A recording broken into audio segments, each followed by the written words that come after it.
Unity of Houston is an inclusive church where we seek to understand and live the teachings of Jesus and other spiritual masters. At Unity, we welcome all people from all spiritual paths and every walk of life. We celebrate the diversity of our city and of our world, and we teach love, tolerance, and oneness, seeking to live in harmony with open minds and open hearts. Wherever you are in your spiritual path, you are always welcome at Unity. Join us and discover that the life of your dreams is already within you. This evening, I want to speak on the gifts of spiritual maturity. And this is a continuation, of course, of our Path with Heart series by Jack Kornfield's book, or out of his book, and something that's probably at least 25 years old, but is so beautifully written and so really powerful. It's been wonderful for us to speak from it. So tonight I'm going to be talking about where all this spiritual practice stuff is taking us. What is it that we are wanting to accomplish, I guess, or where do we get to with it? And really what he talks about in this chapter is the gifts of spiritual maturity. In other words, once we've reached a certain level of practice or a certain level or a certain place of having some healing and some accomplishment or some practice that has helped us move and open and begin to mature spiritually, we receive the gifts of spiritual maturity. And in Christian terms, there are gifts of the Spirit that are bestowed, usually through ritual or through a sacrament. In the Catholic Church, it was thought to receive them that way, or through prayer of asking through the Holy Spirit. In 12-step circles, there are the 12 promises that we're given. If we practice the steps, the 12 steps, eventually we'll begin to be living. We will move into a place that those who have worked these steps before us faithfully and committed themselves to a recovery program, that they have reached a certain way of living that brings peace and joy. And the same is true for all of us who are on any kind of desired spiritual path. Kornfield says, as one matures in spiritual life, one becomes more comfortable with paradox, for instance. In other words, able to handle both and, not either or, not having to choose only this and only that, but rather recognize that nothing is really only this or only that, right? We kind of wise up a little bit and we realize that inherent in life, we get maybe a lot of this, but we also get a little of that too. And it's all a part of the whole. So we become more comfortable with paradox, more appreciative of life's ambiguities, its many levels and inherent conflicts, he says. One develops a sense of life's irony and metaphor. Things are sort of like this, or it's as that. Something else in my experience that I know I can apply to life itself and understand a dynamic or a process or a flow. He also says spiritual maturity brings humor. Yes, it does. If you've ever seen an interview with the Dalai Lama, who practices Buddhist practice faithfully, regularly, and he can't hardly get a sentence out without laughing or making a joke about himself or about something that he thinks is funny. He is constantly referring back and falling back into joy and into humor. And Kornfield says, spiritual maturity is also a capacity to embrace the whole with its beauty and outrageousness in the graciousness of the heart. He calls this teaching, this book he's written, a path with heart. It is heart-centered because this is the center of your wisdom. This is your truthometer. This is the portal through which everything that has deep intrinsic value in your life, you will perceive through the power of your heart. There are times in your life that you will try to avoid pain. I think that is something that we all try to do, right? We try to avoid pain. Pain is a challenge and it's a difficulty, but with spiritual maturity, we begin to realize that even when we don't choose a painful path anymore, we're a little bit more wised up to it and realize, you know what, don't go there. I've been there. That didn't turn out so good. I'm going to at least go the opposite way. I'm going to go somewhere else. It's like we get smarter about how, so that we don't have to live in pain, or we don't have to stay there so long before we realize there's another way out. There's something else we could be doing. I remember when I was delivering my oldest daughter, my very first child, and I chose an epidural. I was planning on it all along. I barely paid attention in birth classes. I had to take them, but I took them. But I barely paid attention to the breathing thing because I was not in any way, shape, or form going to do this without my epidural. I was very clear from the beginning that's how this was going to go down. So I just barely paid attention to any of that. And so when the time came, and I'm on the way to the hospital, and the pains were really getting more frequent and much harder and more painful, I pulled my book out of the glove compartment and I started going, is it hee ha ha or ho ho ho ha? I was just like, well, maybe I needed to know a little something about this. I should have paid more attention. So we get there and I get the epidural. And it's just, I mean, after a certain amount of preparation and waiting and getting to a certain point, they placed the epidural, had me sitting up, and I'm thinking, okay, this is going to get better. It's going to be all right. And then the baby's heart rate decelerated, and so I had to move and lay on one side. And so the epidural is medication into your spinal column, and you're standing up so that it'll run down your spinal column and anesthetize you from that point down. Well, laying on one side, I got all the anesthesia on one side and none on the other side. So now it's, Katie bar the door, it's rock and roll time, and they weren't gonna, I said, but wait a minute, I can feel all that. I'm feeling all of that. I'm feeling all of that. And they said, too late, sorry, come on, let's go. And they got in my face and they did the breathing thing with me so I could at least breathe with them. Breathe, breathe, breathe. And I went through the whole thing and delivered my daughter with, as far as I can tell, all the pain possible. I don't know that there could, it was a 10 and a half, 11, it was a something. It was all the pain I could possibly have had. And if I was anesthetized on that side, I don't know. The whole thing was just loud and painful. And on the other side, something amazing happened. The doctor had to sew up the episiotomy, and they didn't use any anesthesia. And I was just like, I don't care what you do. I just pushed a baby out of my body in front of all these people. There was blood everywhere, right? There was everything. And I just said, you know what? You cannot hurt me anymore. I can't be hurt. I have already experienced the most amount of pain I can have.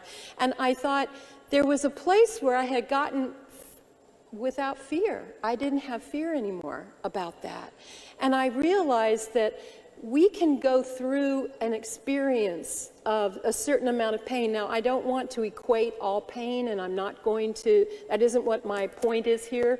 This is a natural process, it is to have a baby, and that's how women do it. But I'll say that there was something amazing, a discovery on the other side of it for me, that has to do with, I realize now I can tolerate a whole lot more than I would have signed up for. And that I don't necessarily choose to do that. And when I can, I don't. But if it happens, I'm not afraid of it because I know there's something on the other side. Do you know that? There is something on the other side of the pain, every pain you've ever been through the pain of your life. Something amazing has happened on the other side of that pain because you're here now. And because of that, there is some strength and some quality that arises out of us because of that. And I want to remind you and myself that avoiding pain is a poor excuse for checking out of life.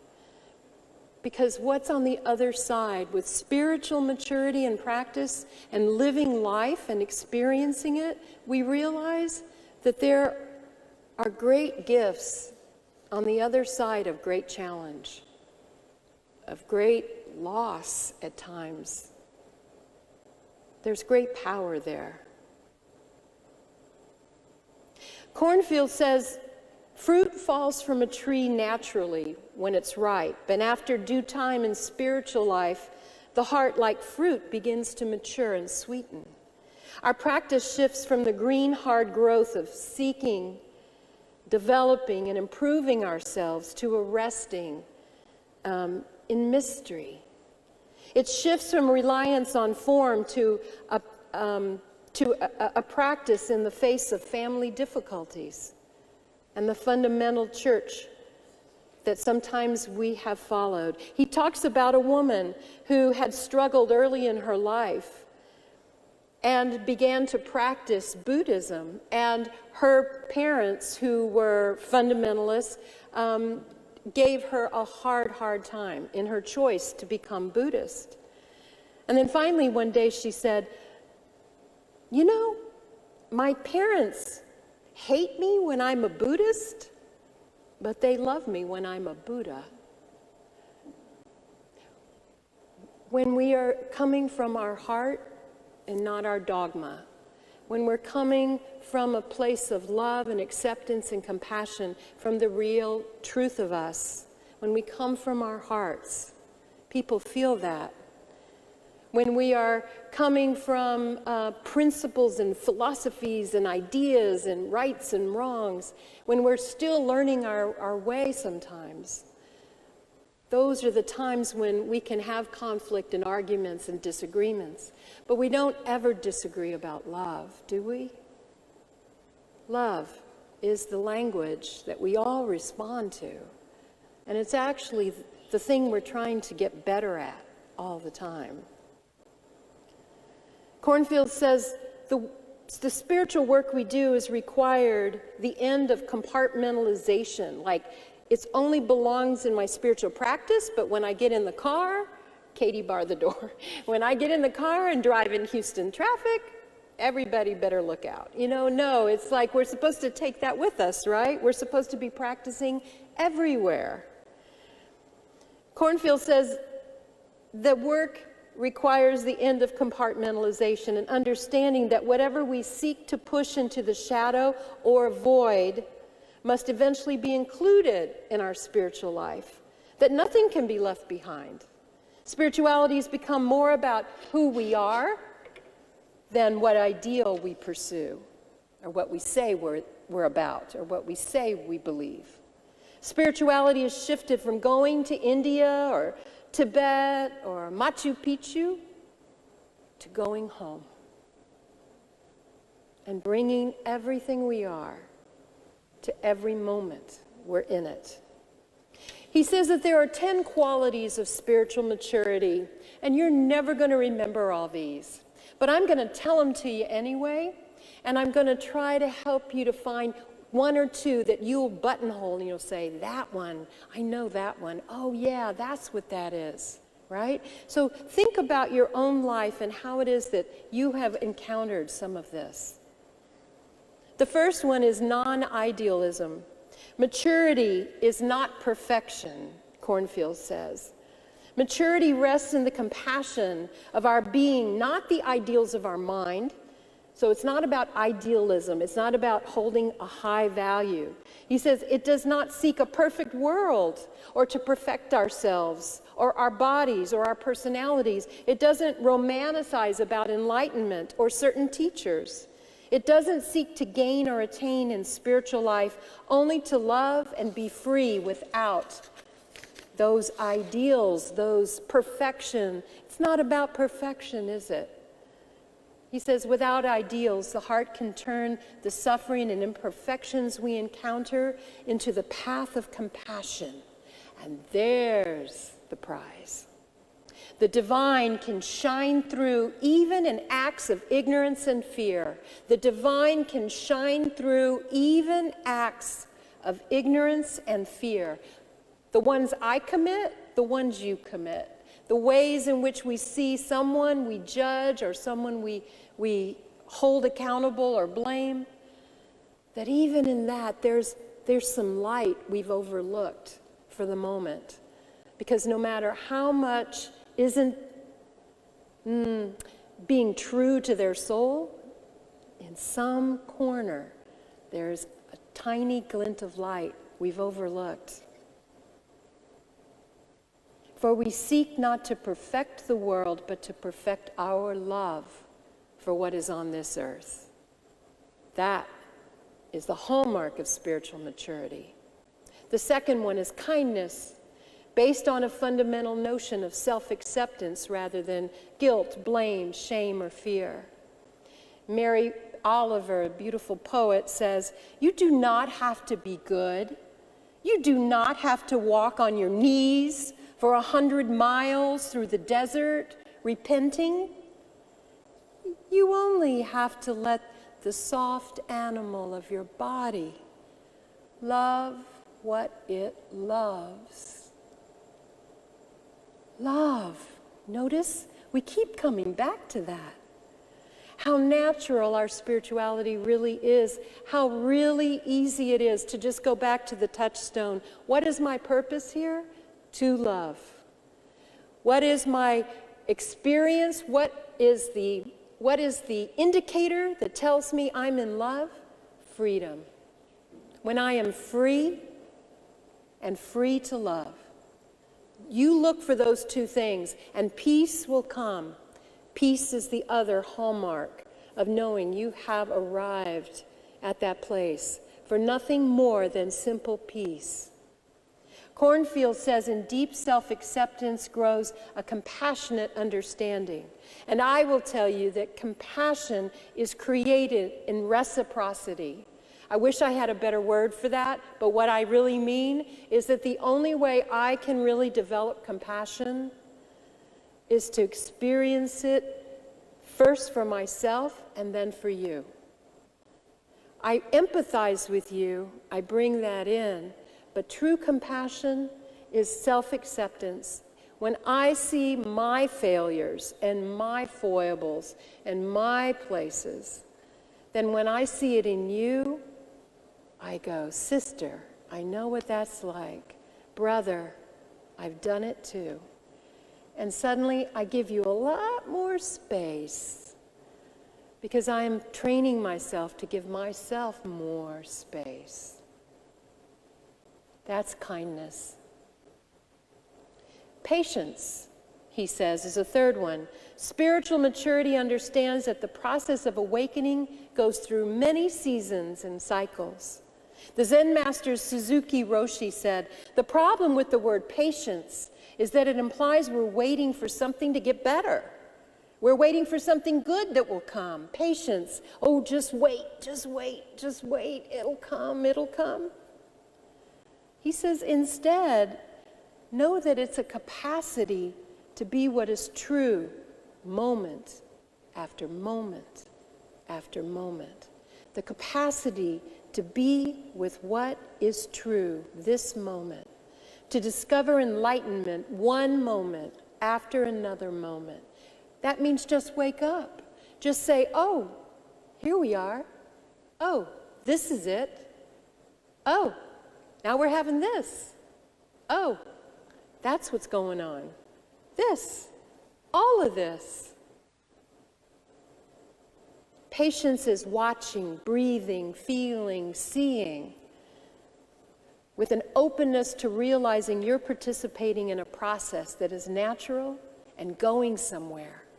That's my definition. It's a process that's natural and going somewhere.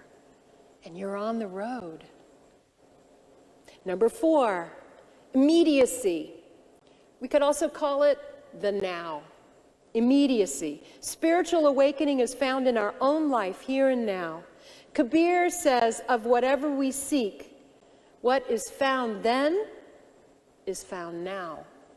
In other words, it's always been here. It's always been waiting. It's always here. It isn't going to be a time in the future or someplace else. It's right here, right now. If it's anywhere, if it's true, it's already here. Open your eyes. Remembering what is deeply true in this moment is the ticket back to enlightenment. We wake up again and again and again. That's immediacy. Number 5 is integrated and personal sacredness. What does that mean? He says, integrated means that it doesn't create separate compartments of our life. That compartment thing again. Dividing what is sacred from that which is not. Personal means honoring spirituality through our own words and actions. In other words, this is my trip. This is my journey. This is my interpretation. This is my experience, right? I'm learning, I'm listening, but the only way I know to live it is to apply it to the life I'm living. And for you to apply it to the life you're living and the conditions and circumstances you're in. Whatever spiritual truth you're applying, it's going to look different in your life than it does in mine or than it does in your neighbor's. Integrated and personal spiritual practice includes our work, our love, our families, and our creativity. It understands that the personal and the universal are all connected, that the universal truths of spiritual life can come alive only in each particular and personal circumstance. How we live is our spiritual life. As one wise student remarked, if you really want to know about a Zen master, talk to their spouse. How are they living their life? Yeah. Honesty, authenticity, transparency, nothing to hide in spiritual maturity. You know what? It's all fodder. It's all, there's no pretense. You don't have to be superficial. There's nothing to hide anymore. Number 6 is questioning. Stay open with an inquisitive mind. Our spiritual path is the product of our own investigation into truth. There it is again, owning the journey. It's like, okay, I've got this piece, now I'm going to use it. And I'm going to say, well, does it work here? Does it work there? Why is that not working? Questioning, opening, understanding, coming up with your own axioms, coming up with your own philosophy, coming up with your own mantras, your own affirmation. That's the deal, isn't it? That's the most powerful way you could be. Staying open, inquisitive, willing to see things from different perspectives and points of view. Can you hear that spiritual maturity is not an end state? Did you hear that? I hope you do. Because we're in number 6. We're going into the last 4 right now. But as we do, recognize that spiritual maturity is simply an opening to an even larger field of expression and growth to move into. But you get to take it with the depth of knowing that this road can be fun, that this ride is wild, and that nobody can predict what your course is going to be. Number 7 is flexibility. I love this one. Cornfield says spiritual maturity allows us, like bamboo, to move in the wind, to respond to the world with our understanding in our hearts, to respect the changing circumstances around us. Have you heard of the pandemic pivot? How many times did you pivot in the pandemic? How many times did you have to go with plan B or plan C or plan D? Because, well, we can't do that way now. We have to run in this direction, right? The pandemic, we have learned, I think we all have master's degrees at a minimum in flexibility, in pivoting. Pandemic has given us plenty practice, am I right? Cornfield says, the Buddha reminds his followers that those who grasp at philosophies and views simply wander the world, annoying people. In other words, when you act like you know, and like you remind people of this axiom, this belief system, it's boring, isn't it?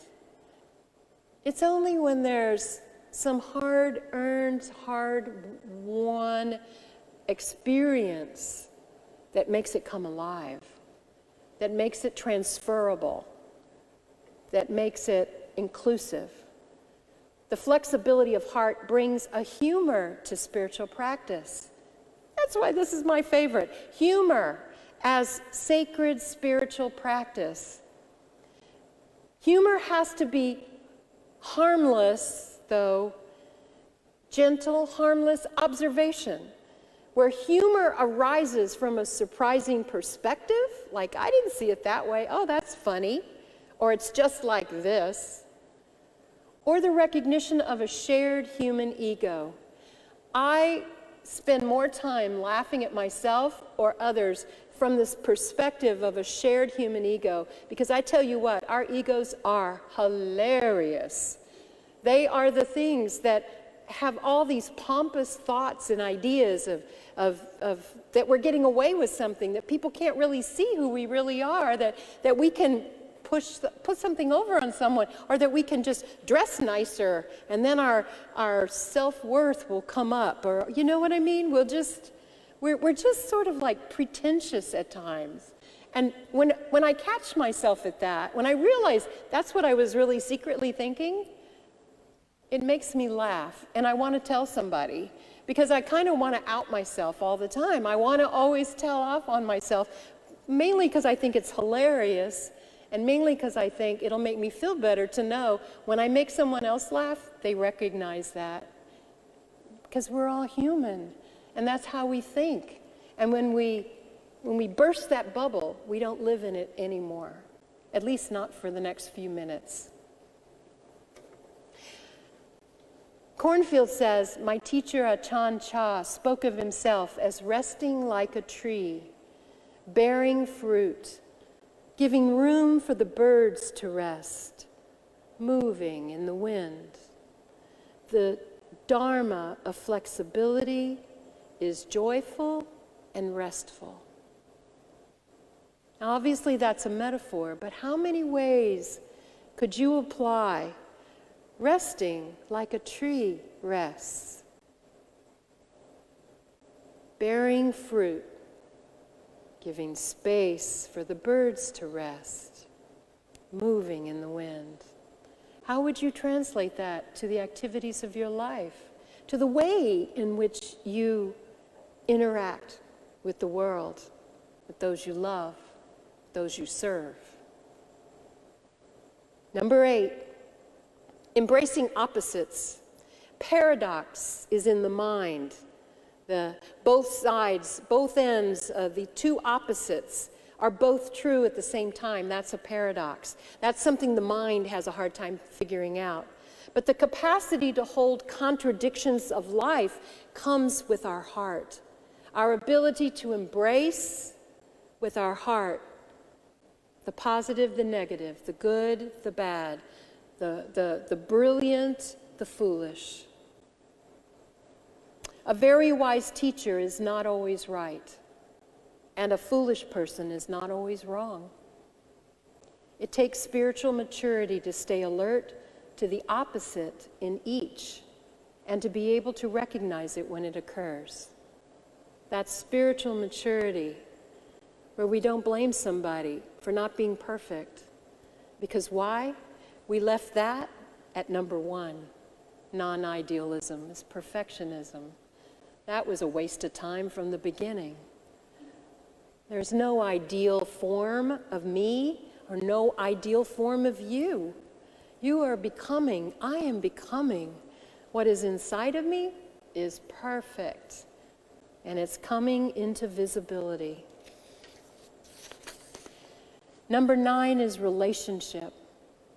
Again, nothing can be compartmentalized, so you're in relationship with everything you encounter. in our spiritual life and in our practice. Our relationship to people, places, things are all a lens to see ourselves through. The Zen master, Thich Nhat Hanh, I want you to take this in and translate this into some activity of your life. It could be this. He says he was fond of reminding his students of how when we wash dishes. So if you don't happen to wash dishes, well, you could start washing dishes. That's what you could do. Because we all make dirty dishes. We could at least wash our own. So when we do, here's what he says.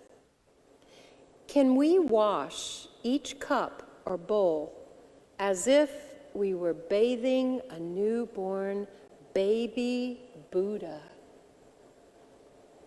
What if your cup and your spoon and your bowl, one at a time, you brought the mindfulness and the care and the wonder and the heart to clearing and smoothing and cleansing the surface of that instrument with love and appreciation, as precious as a newborn baby Buddha.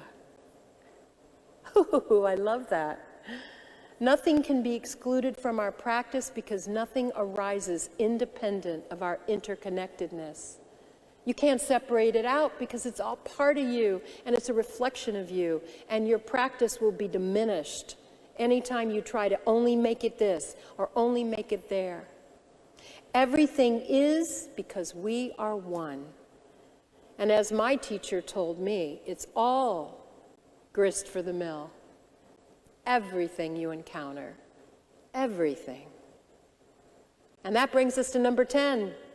Ordinariness. Ordinariness is the post-enlightenment practice that recognizes the ordinariness of life when special spiritual states subside. In other words, when you have that amazing meditation or that vision or that experience where suddenly everything fell away and you saw the pure translucent light in everything. It was like for a moment you saw it differently.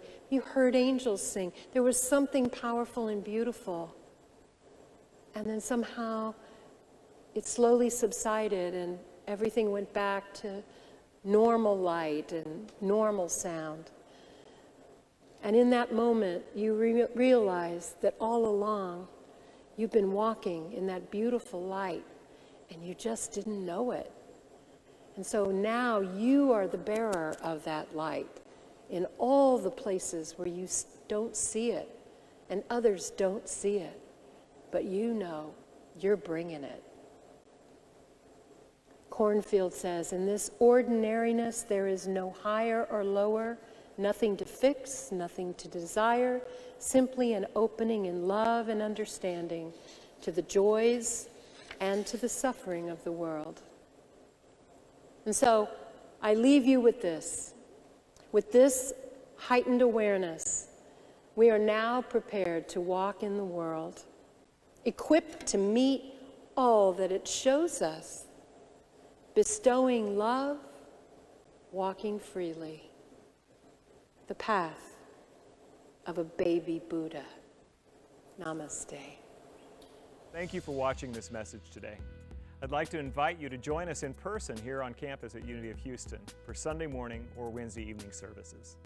If you can't be with us here on our campus, you can still join us live on Facebook or on our website, unityhouston.org, Sunday mornings at 11 a.m. Central.